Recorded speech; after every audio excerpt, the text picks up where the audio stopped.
गुढीपाडवा म्हणजे काय आणि तो कधी साजरा केला जातो? गुढीपाडवा हा मराठी हिंदू वर्षासाठी नववर्षाचा उत्सव साजरा करणारा वसंत उत्सव आहे. महाराष्ट्र आणि कोकण भागात हिंदू कॅलेंडरनुसार चैत्र महिन्याच्या पहिल्या दिवशी साजरा केला जातो. पाडवा हा शब्द प्रतिपदा या संस्कृत शब्दापासून आला आहे, जो चंद्र 15व्या पहिल्या दिवसाला सूचित करतो. गुढीपाडवा याला मराठीमध्ये गुढीपाडवा असे म्हणले जाते व तेलुगूमध्ये उगादी आणि कन्नडमध्ये युगादी ह्या नावाने हा सण प्रचलित आहे. हिंदू धर्मातील 3.5 शुभ मुहूर्तांपैकी गुढीपाडवा सण देखील एक शुभ मुहूर्त मानले जाते. या दिवशी नवीन कार्याची सुरुवात करणे शुभ मानले जाते. तसेच प्रभू श्रीराम 14 वर्ष वनवास करून माता सीतासह आपल्या नगरीमध्ये परतले होते. तो दिवसही चैत्र शुक्ल प्रतिपदेचा होता, म्हणूनच या दिवशी आनंदोत्सव साजरा केला जातो. गुढीपाडव्याची एक पौराणिक कथा आहे. तेव्हा श्रीरामाने बळीचा वध करून सुग्रीव व सर्व लोकांच्या त्यांच्या दहशतीतून मुक्त केले. तो दिवस चैत्र महिन्याच्या शुक्ल पक्षाची प्रतिपदा तिथी होती.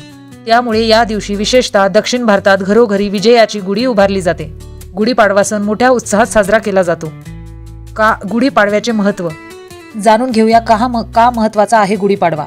ब्रह्मदेवाने केली विश्वनिर्मिती. ब्रह्मदेवाने सृष्टी निर्माण केली, तो हाच पवित्र दिवस. ब्रह्मदेवाने विश्वनिर्मिती केली ती पाडव्याच्या दिवशीच आणि पुढे सत्ययुगाची सुरुवात झाली आणि म्हणूनच नूतन वर्ष समारंभ म्हणून चैत्र शुक्ल प्रतिपदा म्हणजेच गुढीपाडवा साजरा केला जातो. असे म्हणतात की गुढीपाडवा आणि छत्रपती संभाजी महाराज चैत्र प्रतिपदा या दिवसापासून हिंद नववर्ष सुरू होते. महाराष्ट्रात त्याला गुढीपाडवा म्हणतात. वर्ष 1689 मध्ये गुढीपाडव्याच्या आदल्या दिवशी छत्रपती संभाजी महाराजांची निर्घृण हत्या करण्यात आली होती. मराठी ही महाराष्ट्र राज्याची अधिकृत भाषा आहे. महाराष्ट्र राज्यभाषा अधिनियमानुसार 1964 नुसार 26 जानेवारी 1966 पासून देवनागरी लिपीत मराठी भाषेला हा दर्जा मिळाला आहे. हा दिवस राज्यभाषा दिन म्हणून 1 मे रोजी साजरा होतो. तर कवी कुसुमाग्रज यांच्या जयंतीनिमित्त 27 फेब्रुवारी मराठी भाषा गौरव दिन म्हणून साजरा केला जातो. मुख्याने तो दिवस पण गुढीपाडव्याचा दिवस होता. गुढीपाडवा हा महाराष्ट्रातील हिंदू वर्षाचा प्रमुख सण आहे.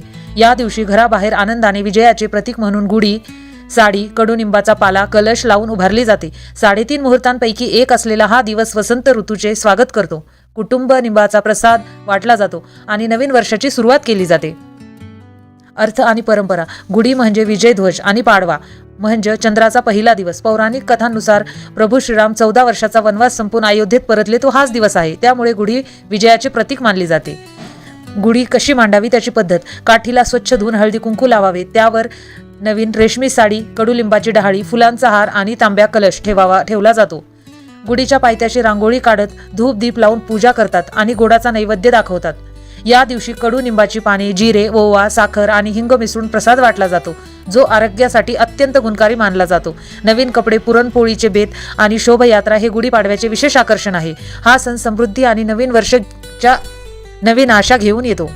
2026 मध्ये गुढीपाडवा 19 मार्च रोजी साजरा केला जाणार आहे. हा नवीन मराठी वर्ष सुरू करतो. धन्यवाद. आपल्याला व्हिडिओ आवडले असेल तर प्लीज लाईक आणि सबस्क्राईब करा.